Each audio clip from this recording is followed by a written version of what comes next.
Assalamualaikum warahmatullahi wabarakatuh. Jadi pada kesempatan ini saya akan mereview Jurnal Ekonomi Islam volume 4 nomor 1 tahun 2019, di mana jurnal ini berjudul Analisis Pengelolaan Zakat, Infak dan Sedekah atau SIS untuk meningkatkan ekonomi duafa. Studi kasus di Lembaga Amil Zakat Nurul Hayat Cabang Medan.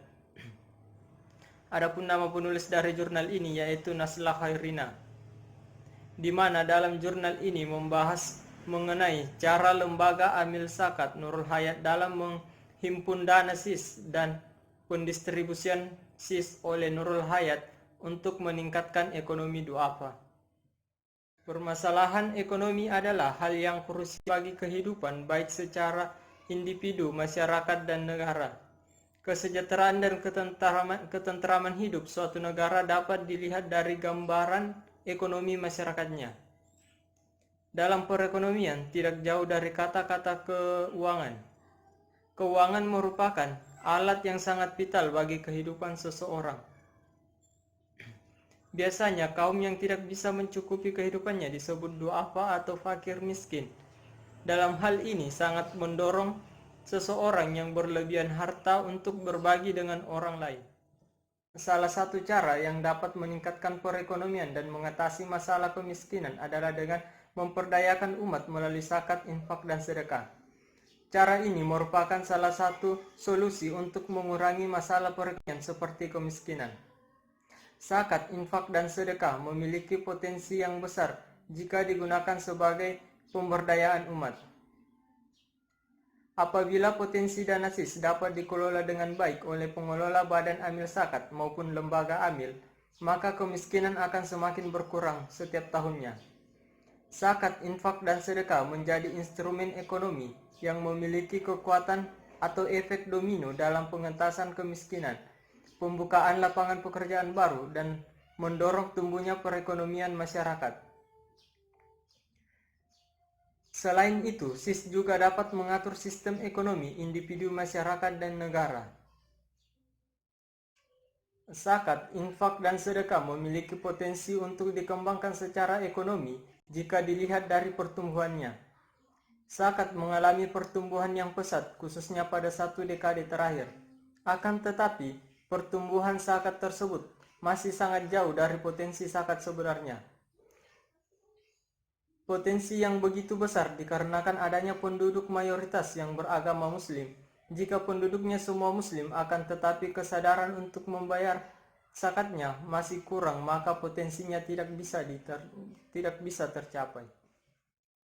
Badan Pusat Statistik atau BPS mencatat pada September 2016, penduduk miskin per September 2016 mencapai 28,51 juta orang, atau 11,13% dari total jumlah penduduk Indonesia. Karena itu, zakat memiliki peran penting yang diharapkan dapat membantu menekan angka kemiskinan di Indonesia.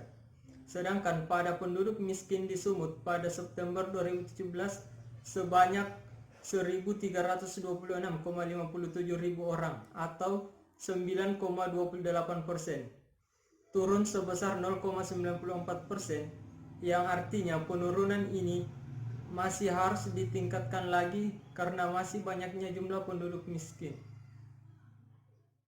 Dasar tujuan dari zakat, infak, dan sedekah tidaklah sekedar menyantuni orang miskin secara konsumtif, tetapi mempunyai tujuan yang lebih permanen, yaitu mengentaskan kemiskinan. Namun sampai saat ini zakat, infak, dan sedekah belum mampu meningkatkan kesejahteraan bagi umat, terutama mustahik, orang yang berhak menerima zakat, infak, dan sedekah. Menurut Undang-Undang Nomor 23 Tahun 2001 tentang pengelolaan zakat, infak, dan sedekah, pada bab 1 pasal 3, tujuan dari zakat, infak, dan sedekah ialah ayat 1, meningkatkan efektivitas dan efisiensi pelayanan dalam pengelolaan zakat, infak, dan sedekah. Ayat 2 yaitu meningkatkan manfaat zakat, infak, dan sedekah untuk mewujudkan kesejahteraan masyarakat dan penanggulangan kemiskinan. Berbicara mengenai manajemen pengelolaan zakat, Lembaga Amil Zakat Nurul Hayat dalam memaksimalkan penghimpunan dana zakat melakukan cara sebagai berikut. Yang pertama yaitu kepala cabang mengangkat dan menugasi beberapa orang amil yang berprofesi sebagai marketing untuk menghimpun dana SIS. Yang kedua yaitu amil dalam berprofesi sebagai marketing akan mensosialisasikan dan mempromosikan program-program yang ada di Nurul Hayat untuk memperkenalkan kepada masyarakat sehingga menjadi daya tarik bagi mereka dan nantinya diharap bisa menjadi musaki di Nurul Hayat. Ketiga yaitu menambah semangat donatur dalam berzakat, berinfak dan bersedekah. Nurul Hayat memberikan gift berupa majalah Nurul Hayat yang berisi tentang cerita hikmah yang di dalam majalah tersebut juga ada informasi tentang pendistribusian maupun jumlah dana yang terhimpun di Nurul Hayat. Majalah tersebut diberikan kepada semua musaki yang sudah terdaftar sebagai donatur di Nurul Hayat. Keempat yaitu lembaga amil zakat Nurul Hayat bersinergi dengan komunitas-komunitas dan membuka stand-stand di acara tertentu serta mempromosikan Nurul Hayat dengan tujuan untuk mendapatkan musaki lebih banyak. Semakin banyaknya jumlah musaki, maka semakin banyak juga jumlah dana yang terkumpul nantinya. Kelima yaitu amil yang berprofesi sebagai fundraising akan mengirim pesan kepada donatur melalui sosial media, baik itu via SMS, WhatsApp atau telepon langsung kepada semua donatur yang sudah tercatat sebagai musaki. Dan yang keenam yaitu mendahulukan mengirim pesan tersebut kepada donatur yang mempunyai gaji tetap, karena biasanya pada awal bulan donatur yang berprofesi sebagai dosen, pegawai dan guru biasanya di awal bulan sudah gajian, sehingga mudah untuk memberikan dan menyisihkan dana sisnya. Berdasarkan penelitian yang dilakukan, adapun upaya pendistribusian yang ada di Nurul Hayat adalah sebagai berikut. Yang pertama yaitu amil Nurul Hayat yang berprofesi sebagai staf program memilih mustahik dan mendata melalui survei langsung ke rumah mustahiknya. Khusus untuk mustahik pemberdayaan ekonomi, memilih yang memiliki skill untuk bisa berusaha dengan adanya bantuan yang diberikan. Yang kedua yaitu apabila mustahik tersebut dinyatakan sebagai mustahik yang layak dibantu atau layak dibantu khusus, maka pihak amil Nurul Hayat akan menghubungi mustahik tersebut bahwa Nurul Hayat akan membantunya. Setelah itu, mustahik akan menandatangani kontrak sesuai kesepakatan.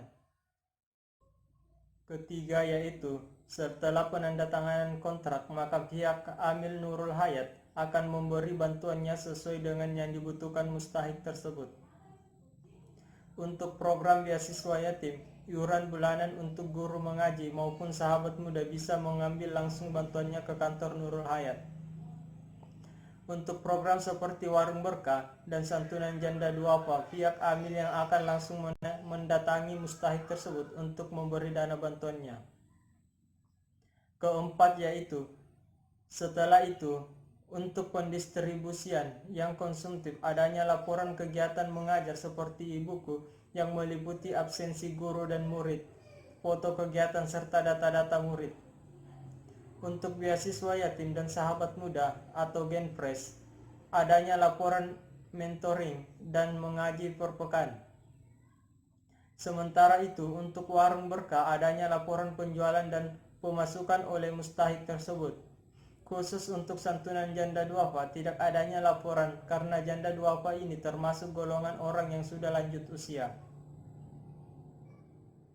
Dan yang kelima yaitu amil zakat akan memonitoring sejauh mana perkembangan dengan bantuan dana produktif yang diberikan oleh Nurul Hayat, apakah ada peningkatan atau tidak. Jika sudah ada peningkatan, apalagi sudah bisanya menjadi seorang musaki atau donatur, maka bantuan tersebut akan digulir ke mustahik yang lainnya yang membutuhkan. Adapun kesimpulan